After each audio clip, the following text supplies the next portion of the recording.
오늘은 고린도전서 14장 20절. 고린도전서 14장 20절.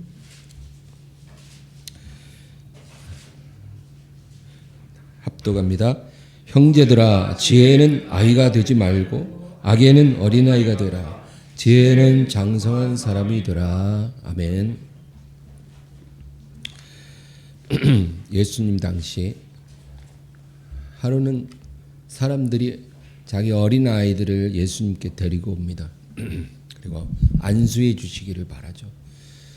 여러분, 부모 마음은 다 똑같아요. 예나 지금이나. 자기 아이들이 안수도 받고 축복도 받기 원합니다. 그러니까 제자들이 그 부모들을 야단쳐요. 지금 이렇게 예수님 피곤하시고 바쁘신데 애들까지 데려와서 그렇게 기도해달라 그러면 어떡하나. 근데 예수님이 어린아이들이 내게 오는 것을 금하지 말라. 천국은 이런 자들의 것이라. 그리고 또 말씀하시기를 내가 너에게 이르노니 너희가 돌이켜 어린 나이와 같이 되지 아니하면 결단코 천국에 들어갈 수 없으리라. 굉장히 중요한 말이죠. 어린 아이와 같이 되지 않으면 천국에 들어가지 못한다.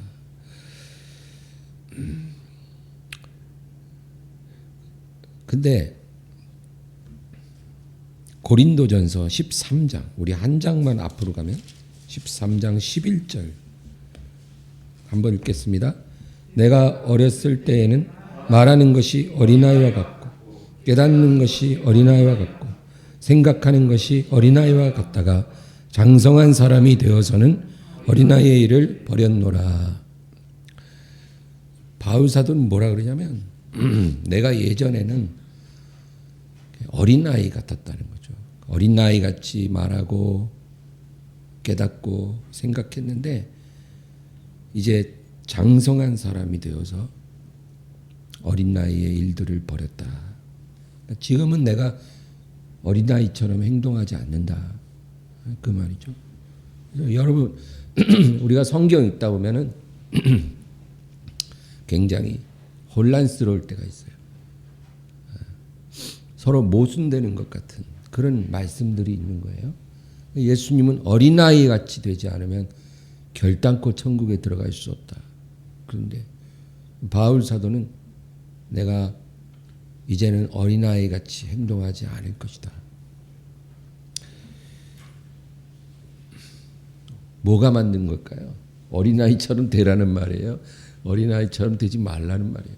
예수님은 어린아이처럼 되라 그러고 바울 사도는 어린아이처럼 되지 말라 그래요. 우리가 이렇게 성경이 모순될 때는 성경 안에서 답을 찾아야만 합니다. 그래서 우리가 오늘 고린도전서 14장 20절을 이 한 구절이 이 딜레마를 잘 정리를 해주는 거예요. 형제들아, 지혜는 아이가 되지 말고 악에는 어린아이가 되라. 지혜에 장성한 자가 되라. 그러니까 지혜에 있어서는 아이가 되지 말고 장성한 사람이 되어야 된다는 거죠. 그러니까 성숙한 어른이 되라. 그 말이에요. 그러나 악에는 어린아이가 되어야 된다. 그러니까 우리가 지혜에 있어서는 성숙한 어른으로 살아야 되고 악에 있어서는 어린아이가 되어야 된다. 그거예요. 이 악이라는 게 뭘까요? 악. 이것은 우리를 꾀는 죄의 유혹을 말합니다. 죄의 유혹. 이게 악이에요. 여기에 대해서 우리가 어린아이 같은 모습이 돼야 된다. 여러분 어린아이한테 금덩이 하나하고 초콜릿 하나하고 이렇게 놓고 어느 거 하나를 선택하라 그러면 아이는 초콜릿을 택해요. 그렇죠? 이게 아이예요. 근데 우리가 죄의 유혹을 받을 때 아이 같은 마음을 가져야 된다 그 말입니다. 여러분 범죄하는 사람들은 대부분 머리가 좋아요. 두뇌 회전도 빠르고 눈치도 빠르고 말도 잘합니다. 그 머리 갖고 공부했으면 서울대 다 갔을 거예요. 근데 그 좋은 머리로 도둑질하고 남을 속이고 그렇죠? 죄 짓는 데 사용합니다. 기가 막혀요. 머리가 어떻게 이렇게 좋은지 몰라요. 근데 성경은 뭐라 그러냐면 너희가 어떤 물질의 유혹 또는 쾌락의 유혹 또 세상 권력이나 명예의 유혹을 받을 때 그 죄의 유혹 앞에서 너무 영민한 사람이 돼서는 안 된다. 그냥 어린아이 같이 미숙하고 그런 좀 둔한 사람이 되라는 거예요. 죄의 유혹 앞에서.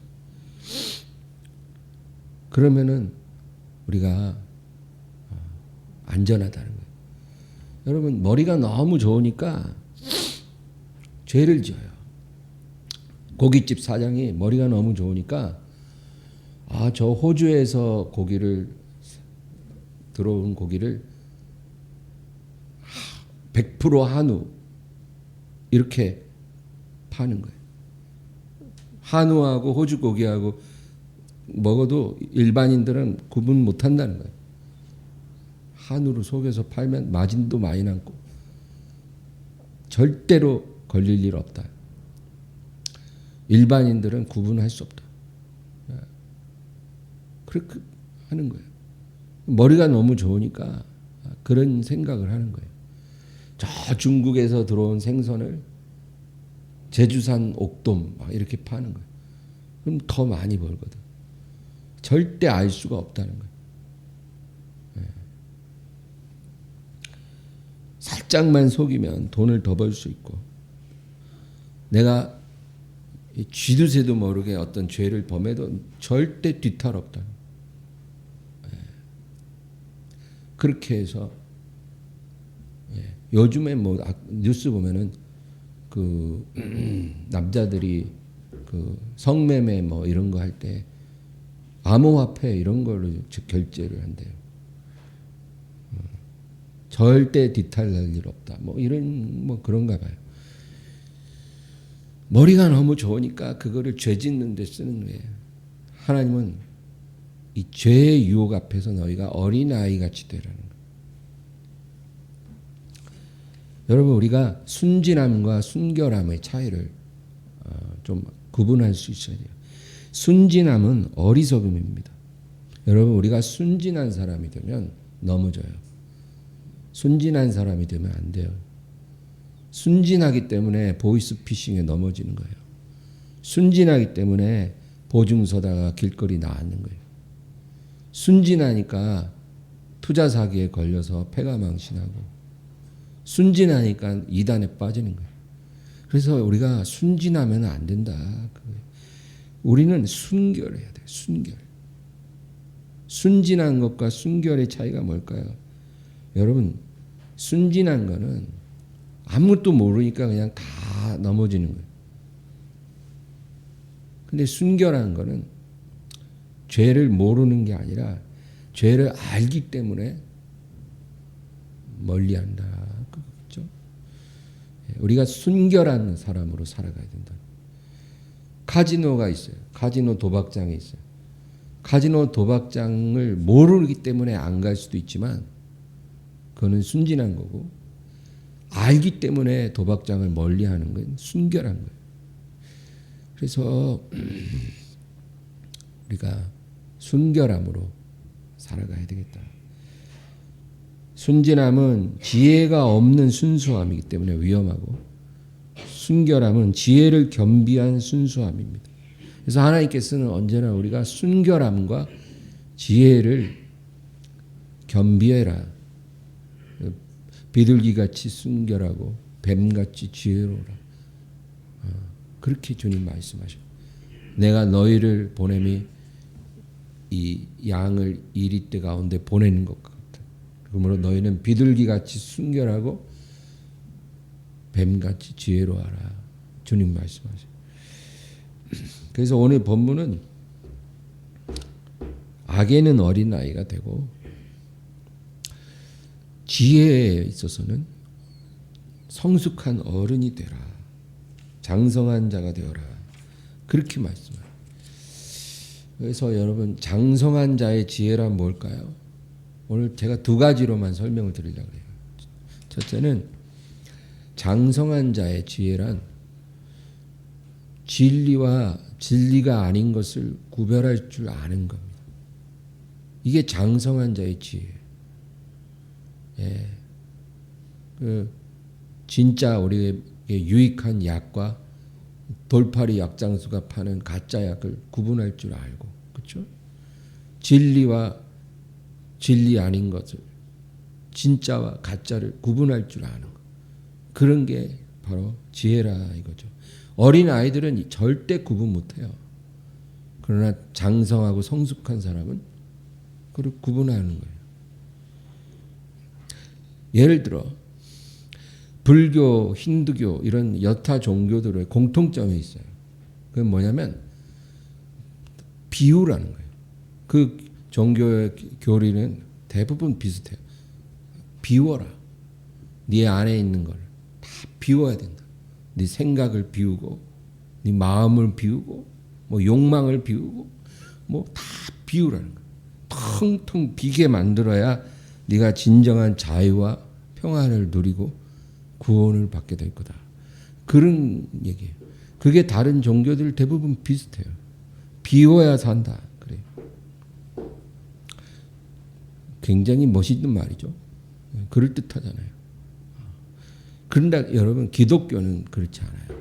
기독교는 비유라는 말을 단 한 구절도 하지 않아요. 우리 성경을 읽어보면 비워야 한다고 우리에게 말씀하시는 구절이 한 구절도 없어요. 오히려 그 비워지는 건 굉장히 위험하다는 거예요. 그래서 어떤 집이 비워졌는데 악한 일곱 귀신이 들어가서 이전 상황보다 더 처참한 상황이 된다. 그 사람을 얘기합니다. 사람을 집으로 비유하는. 사람이 비워졌어요. 그런데 일곱 귀신이 들어가서 이전보다 더 처참하게 되더라. 그래서 조심하라는 거예요. 비워지는 거예요.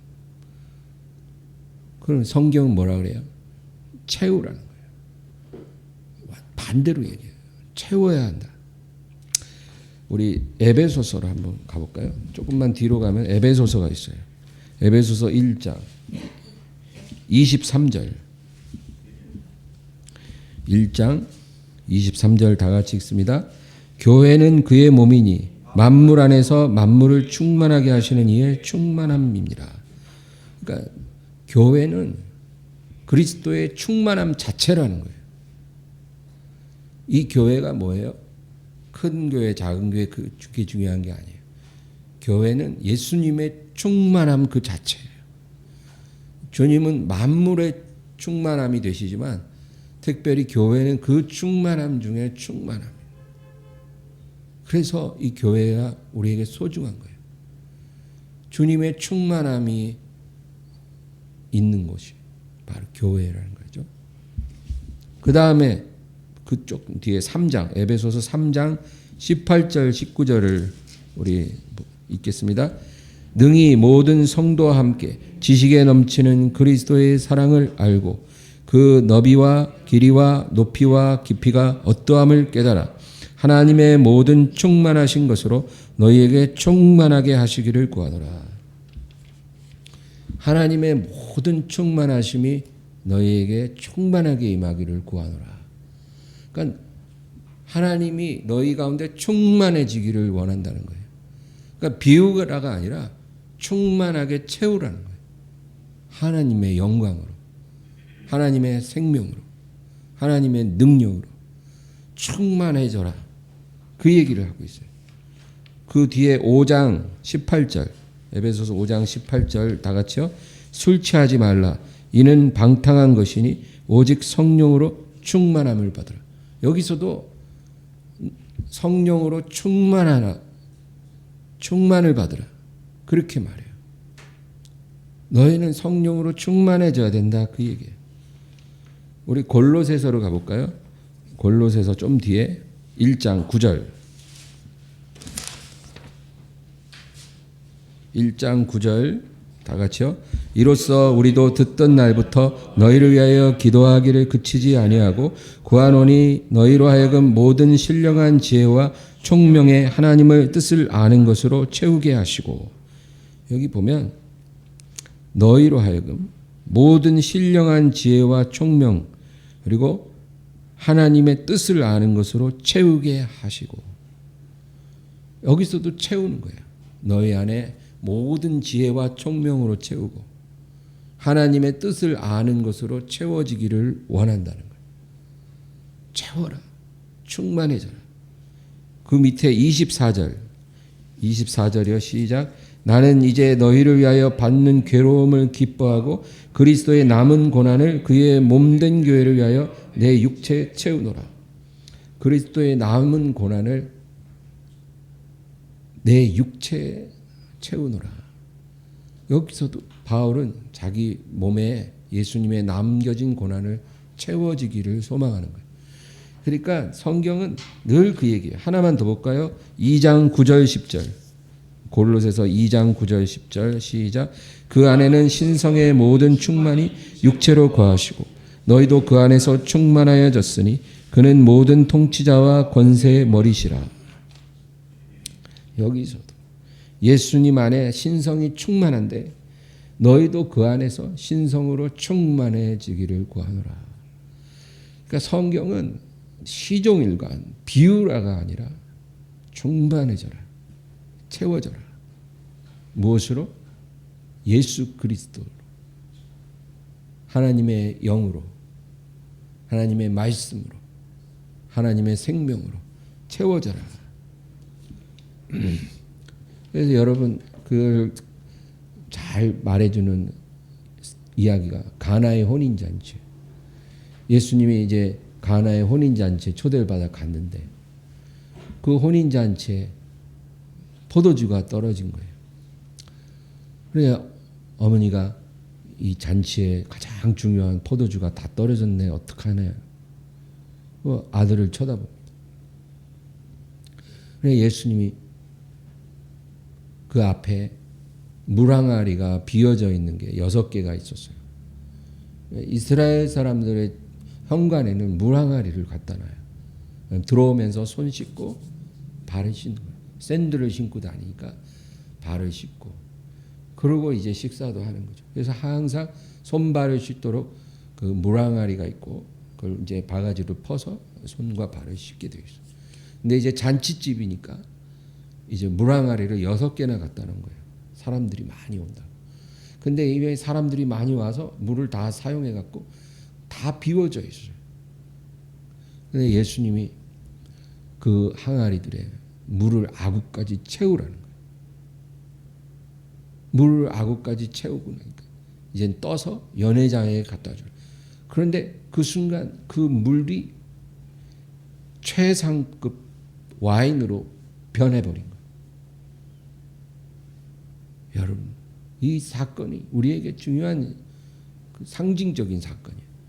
성경에서 물은 하나님의 말씀을 의미하거나 또는 성령을 의미해요. 성경에서 물이 나올 때는 항상 그 둘 중 하나예요.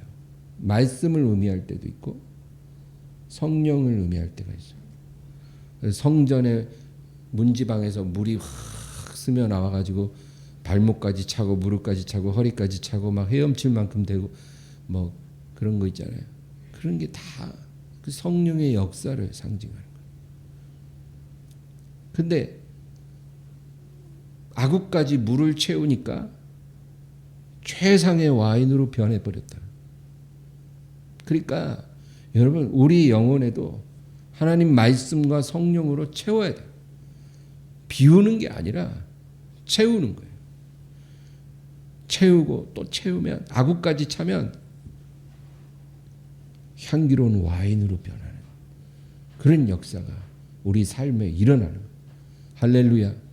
아, 나같이 결점투성이 허점투성이 나도 못 말리는 그런 나를 정말 인격적으로나 성격적으로나 정말 너무나 부족함이 많은 나 같은 사람도 비우는 게 아니라 말씀으로 꽉꽉 채우고 성령으로 꽉 채워서 내 영혼 아구까지 꽉 채우면 그것이 향기로운 포도주로 변하는 역사가 일어나는 거예요. 여러분, 하나님이 능히 그렇게 일하실 것을 믿으시기 바랍니다. 우리 변화될 수 있어요. 내 힘으로는 죽었다 깨도 안 되지만 하나님의 성령과 말씀이 아구까지 채워지면 우리 영혼도 변하고 우리 인격도 변하고 우리 삶도 변하고 여러분 모든 게 다 변할 수 있어요. 그리고 나만 변하는 게 아니라 우리 새끼들도 자식들도 변하는 거예요. 우리 삶의 환경도 바뀌는 거예요.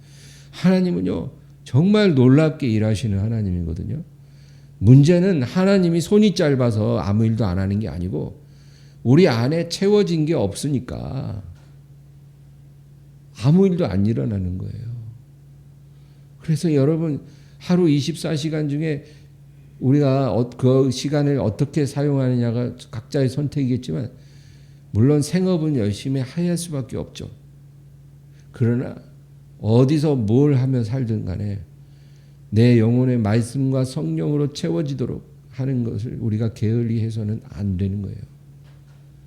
여러분 채우고 또 채우면 아구까지 차는 날이 언젠가는 반드시 우리 앞에 올 줄로 믿습니다. 그래서 우리가 그 안에서 행하라 하는 것은 어려운 말이 아니에요. 우리 안에 은혜로 채우고 말씀과 성령으로 채우는 거예요. 그래서 성경을 보면 우리가 예를 들어 집이고 내가 집주인이다 그러면 주님은 우리 보고 나가라는 게 아니에요. 이 집 그대로 네가 집주인인데 이제 주인이 네가 아니라 주인이 내가 돼야 된다는 거예요. 그래서 예수님을 초대하라는 거예요. 절대 예수님은 우리 몰래 오시지도 않고 강제로 오시지도 않아요. 우리가 문을 열고 주님 이제 제가 주님을 모실게요. 주님 내 안에 오셔서 우리 집에 오셔서 주인이 되어주세요. 저는 이제 주님 주인으로 여기고 주님 모시고 주님 뜻에 따라 살면서 주님과 함께 살게요. 이거예요. 이게 신앙이에요. 근데 마귀는 뭐라 하냐면 집을 비우라는 거예요. 집을 다 비워놓고 넌 나가라는 거예요. 그러면 이제 자기가 밤에 몰래 도둑처럼 들어와서 그 집을 차지하겠다는 거예요. 그러니까 여러분 하나님의 진리와 진리가 아닌 거는 이렇게 다른 거예요. 그런데 다른 종교는 다 사람들에게 비워야 된다는 거예요. 하나님 말씀은 우리에게 채우라는 거예요. 뭐가 진리고 뭐가 거짓인지를 우리가 분별하는 거예요. 이게 바로 장성한 자의 지혜라는 거예요. 그러니까 지혜에는 어린아이가 되지 말고 장성한 성숙한 어른이 되라는 건 바로 그런 거를 잘 분별할 수 있는 사람이 되어야 된다는 거예요. 또 한 가지만 얘기하고 마칠게요. 장성한 자의 지혜란 하나님의 섭리와 마귀의 괴계를 분별할 수 있는 거예요. 그걸 말해요. 하나님의 섭리와 마귀의 괴계. 여러분 하나님은 우리를 그리스도의 형상으로 빚으시기를 원해요. 하나님의 목적은 저와 여러분을 예수님의 형상처럼 아름답게 빚으시고 싶어 하는 거예요. 그래서 때로는 우리에게 위로를 주시고 때로는 우리를 징계하셔요. 하나님이 받으시는 아들마다 징계하시나니. 그래서 징계가 필요할 땐 징계를 내리고 위로가 필요할 때는 위로를 주고 그래서 우리를 예수님의 형상으로 빚으셔요. 왜 그렇게 하시냐면 우리는 상속자거든요. 상속자. 예수님과 함께 하나님의 모든 나라를 다 상속받고 다스릴 사람들이거든요. 그러니까 상속의 날이 오기 전까지 우리를 예수님처럼 빚는 게 참으로 급한 일이에요. 여러분, 우리는 돈 버는 게 중요하지만 하나님은 우리가 예수님처럼 빚어지는 게 중요해요. 그래서 우리의 삶의 목적과 예수님의 목적이, 하나님의 목적이 너무 다르면 이게 같이 동행하기가 힘들어요. 그래서 우리가 예수님 내 목적에 예수님도 합류하세요, 이렇게 말하면 안 되는 거예요. 예수님은 그렇게 하실 수가 없어요. 우리는 돈 버는 게 인생의 목적인데 그 주님 보고 내 목적에 합류하라고 한다고 주님이 오시겠냐고요. 내가 주님께 합류해야죠. 그래서 주님의 목적이 내 목적이 되면 그때 우리 삶에 빛이 나기 시작한다는 거예요. 생업을 하면서도 내가 있어야 될 곳에서 일을 하지만 내 마음의 목적은 예수님과 동행하고 예수님의 형상으로 빚어지는 것, 그거예요. 그런데 마귀는 그 목적이 틀려요. 마귀는 우리를 자기의 노예로 삼고 싶어요. 자기 소유물로 삼고 싶어요. 하나님은 우리를 상속자로 세우려고 빚으시지만 마귀는 우리를 자기 노예와 소유물로 삼고 싶어서 우리를 길들이는 거예요. 길들여요. 그게 마귀가 하는 일이에요. 저와 여러분을 자기 소유물로 길들이고 싶어요. 가축처럼. 여러분, 주인이 가축을 길들일 때 어떻게 해요? 매로 길들이고 또 당근 사료로 길들이고 뭐 이러잖아요. 그렇게 우리를 마귀도 길들여서 자기 노예로 삼고 싶어 하는 거예요. 그러니까 우리를 가운데 놓고 하나님은 우리를 빚으셔서 상속자로 세우고 싶어 하시고 마귀는 우리를 빼앗아서 우리를 길들여 갖고 자기 노예로 삼고 싶어. 그런 지금 영적 싸움이 일어나고 있다, 그 얘기예요.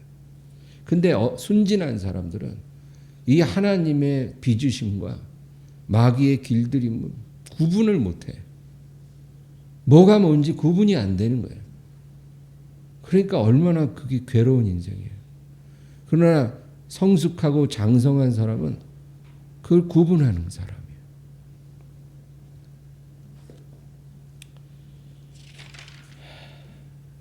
하나님은 우리에게 모든 것을 다 주고 싶어 하세요. 좋은 것 다 주고 싶어서 우리를 준비시키는 거예요.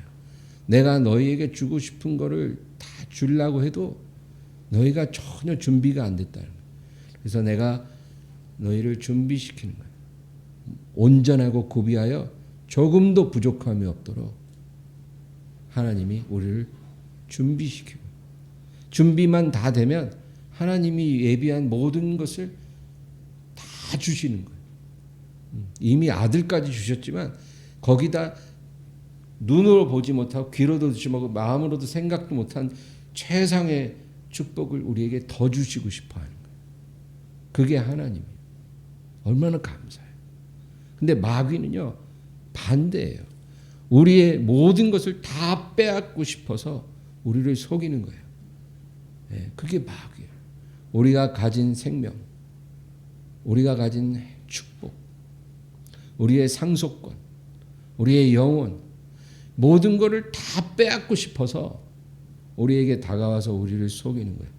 에덴 동산에서 뱀이 다가와서 하와를 속였잖아요. 그래서 결국 에덴을 빼앗았잖아요. 아담과 하와가 소유한 축복을 빼앗았잖아요. 그리고 그들에게 죽음이 다가왔잖아요. 그 행동을 지금도 마귀는 계속하고 있어요. 저와 여러분이 갖고 있는 모든 축복을 빼앗고 싶어 하는 거예요. 여러분, 돼지에게 사료를 먹이는 게 돼지가 이뻐서 주는 게 아니에요. 왜 주는 줄 알아요? 살찌워 갖고 잡아먹으려고 사료 주고 또 팔아먹으려고 사료 주는 거지, 돼지가 이뻐서 사료 그렇게 듬뿍듬뿍 주는 게 아니죠. 그렇죠? 마귀도 우리를 그렇게 가축처럼 길들여서 살찌워서 잡아먹으려고 팔아먹으려고 그렇게 하는 거예요. 우리가 그거를 잘 분별하고 사는 게 그게 장성한 지혜라는 거예요. 그거를 잘 설명해 주는 비유가 탕자의 비유예요. 여러분 탕자가 그렇죠? 아버지를 떠났어요. 그 아버지는 그 아들에게 모든 것을 다 주고 싶은 거예요. 그런데 그 아버지를 탕자는 떠났어요. 근데 아버지가 아들을 만류하지 못해요. 여러분 우리가 하나님을 떠나려고 그러면 하나님이 우리를 억지로 못 가게 막지 않아요. 우리가 하고 싶은 대로 다 하게 하세요. 그렇게 해서 그 아들이 둘째가 아버지를 떠나서 먼 나라로 갔고 완전히 파산했어요. 그래서 이제 빈털터리가 돼갖고 돼지 치는 사람 밑으로 들어갔어요. 밥이라도 좀 먹여주면 내가 일하겠습니다. 근데 기가 막힌 게 돼지에게 주는 사료만큼도 이 일하는 사람한테 먹을 거를 안 주는 거예요. 돼지는 막 꿀꿀꿀꿀 배불리 먹고 있는데 이 사람은 배가 고파서 죽을 지경이에요. 너무 배가 고파서 돼지가 먹는 쥐염 열매를 자기도 같이 먹기 시작하는데 그 돼지 주인이 그것도 못 먹게 하는 거예요. 그것도. 그러니까 뭐예요? 너는 이 돼지보다도 가치가 없다 이거예요. 부잣집 둘째 아들이 아버지 떠나서 완전히 밑바닥도 이런 밑바닥이 어디 있어요 세상에. 돼지보다도 가치가 없대. 돼지 먹는 사료도 못 먹게. 그렇게까지 밑바닥에 내려가니까 이 아들이 이제 깨달은 거예요. 내가 너무 잘못했다. 아버지께 돌아가자. 다시 돌아가자. 그 돌아온다는 거예요.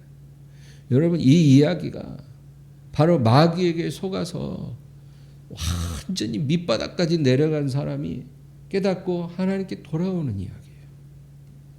그래도 하나님은 그 아들이 오는 거를 너무 반겨주는 거예요. 과거에 네가 어떤 일을 했는지 내 유산을 다 받아가지고 가서 뭐 창녀들과 놀아나고 술 마시고 도박하고 마약하고 다 어떻게 네가 형편없는 삶으로 다 날려버렸는지 묻지 않아요. 묻지 않아요. 물어서 뭐 할 거예요? 어? 묻지 않아요. 네가 뉘우쳤고 돌아왔으면 됐다. 그리고 너는 다시 내 아들이야. 네가 뉘우치고 네 발로 왔기 때문에 나는 너를 받아주는 거야. 네가 떠날 때도 나는 너를 막지 않았지만 네가 깨닫고 뉘우치고 돌아왔기 때문에 너를 받아주는 거야. 너는 다시 내 아들이니라. 그리고 아들을 위해 송아지 잡고 잔치를 열어주신 이게 하나님이에요 여러분. 그래서 우리는 정말로 이 둘째 아들 같은 실수를 해서는 안 되지만 실수를 해도 돌아와야 하는 거예요. 하나님께로. 그리고 하나님은 우리에게 모든 것을 주시는 아버지지만 마귀는 우리를 돼지 취급하는 그런 악한 자라는 것을 우리가 분명히 구분하고 분별하고 살 수 있는 그런 성숙한 사람이 돼야 된다는 거예요. 그래서 오늘 우리가 본문에 말씀한 거 고린도전서 14장 20절 다시 한번 읽고 마치겠습니다. 시작. 형제들아 지혜에는 아이가 되지 말고 악에는 어린아이가 되라. 지혜에는 장성한 사람이 되라. 아멘. 예. 그러니까 여러분 이제 아시죠? 왜 예수님이 어린아이 같이 되라 가지고 바울은 어린아이의 일을 버렸노라 했는지. 예. 우리가 악에는 어린아이가 돼야 되는 거고 지혜에는 장성한 자가 돼야 된다. 이런 믿음으로 승리하기를 주의 이름으로 축원합니다. 말씀을 생각하면서 간절히 기도하겠습니다. 주여 주여 주여 감사합니다.